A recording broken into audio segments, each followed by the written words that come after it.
Hey, what's going on, guys? I'm back again.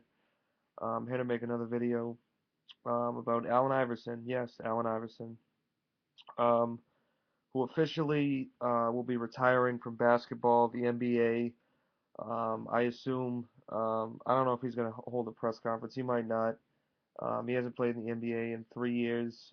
He was playing over in Turkey for a little bit.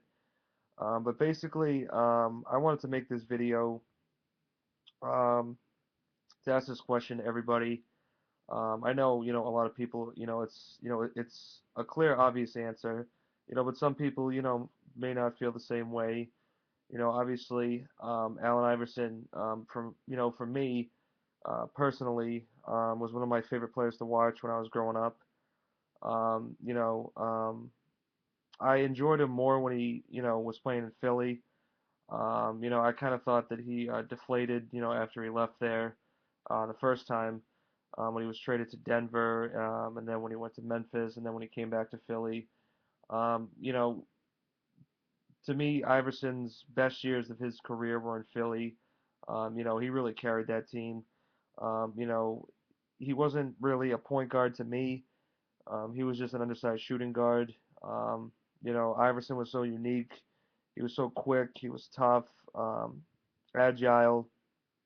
He didn't back down from anyone. It didn't matter if you were, 6 feet tall. He was 7 feet tall. Iverson would go right to the basket. I can remember him going up for layups and just falling down hard and then getting right back up. He was so tough.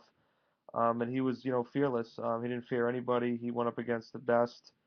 And he was one of the best. To me, Iverson, he's a first ballot Hall of Famer. Obviously, he won MVPs, 11-time All-Star. 20, was it 24,000 points, 26 points a game for his career.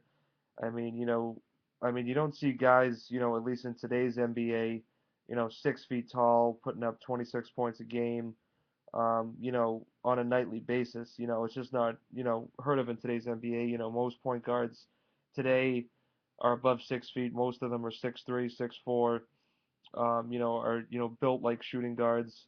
Iverson obviously was one of the most dominating players for, in the entire league for a while.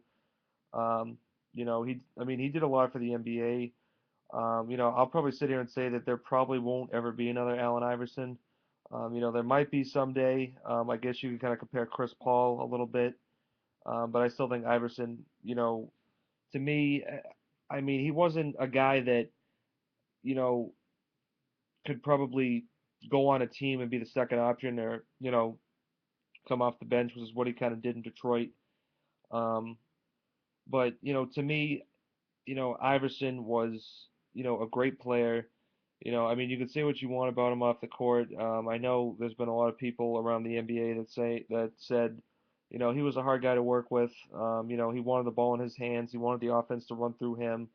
He didn't want to take, a lesser role, be the second option. He always had to have the ball in his hands. The offense had to go through him. He always had to take a lot of shots. We all know that, but he did put up the production to back that up. Even though he only shot 42% for his career, which isn't bad, I guess. But AI, obviously with the whole, the famous, practice press conference, which still to this day is still, well known. Um, Obviously, he never got a championship. Um, I feel if Iverson, later in his career, in his mid 30s, had, decided that, you know, it, it was time to take a lesser role to play team basketball, um, and to, commit to a team and just not be the first option, not have the offense run through you, which is really part of the problem. Most teams, I think when he got older, didn't really want that, the extra baggage of him complaining about not having the ball, not having the offense run through him. Earlier on in his career, the Sixers took that because he was, he was a scoring machine. He was instant offense all game, and then, later on in his career when he got older, he wasn't really as good. He wasn't as quick. He didn't put up the same numbers he did early on in his career. Teams didn't want to, bother with him anymore, of just having, his personality, and everything else, which I think is part of the reason why so many teams in the NBA, even when reports came out a couple months ago that he was supposed to come back to the NBA and it never happened. He's been out of the NBA 3 years. Teams didn't know what kind of shape he was in. Obviously, he probably wouldn't be a starter at 38. Um, but all in all, I think Iverson deserves to be a first ballot Hall of Famer. And I mean, I think he will.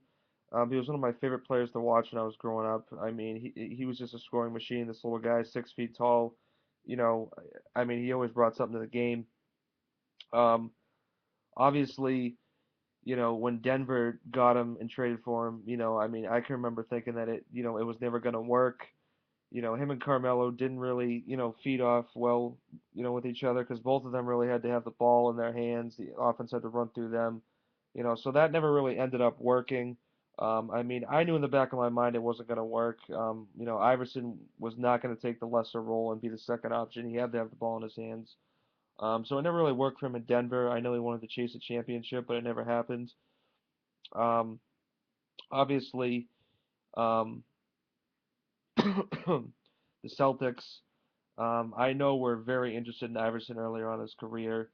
And I know at one point, I forget when it was, I don't know if it might have been 2003, 2004, or it might have been later, when he was older.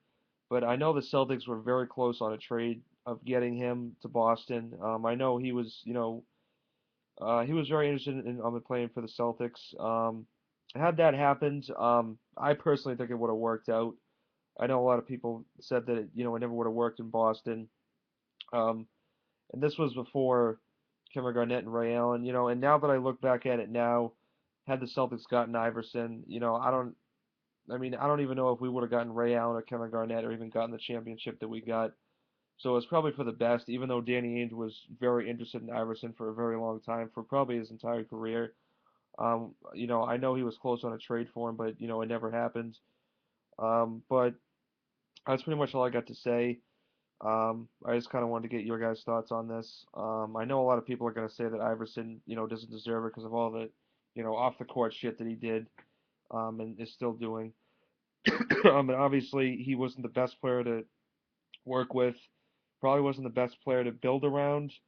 Although he did take the 76ers to the finals, what was it, in 2001?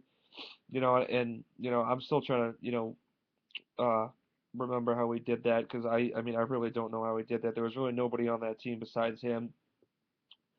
I mean, they had a lot of spot up shooters, they had a lot of rebounders, but I mean, still, I mean, the East was pretty weak that year anyway. But I mean, that's all I got.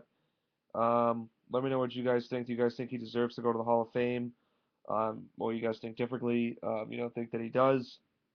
Obviously, he's retiring, so hopefully soon enough, we'll find out if he'll make the Hall of Fame maybe in a couple years. But just leave comments, subscribe to the channel, and thanks for watching. Peace.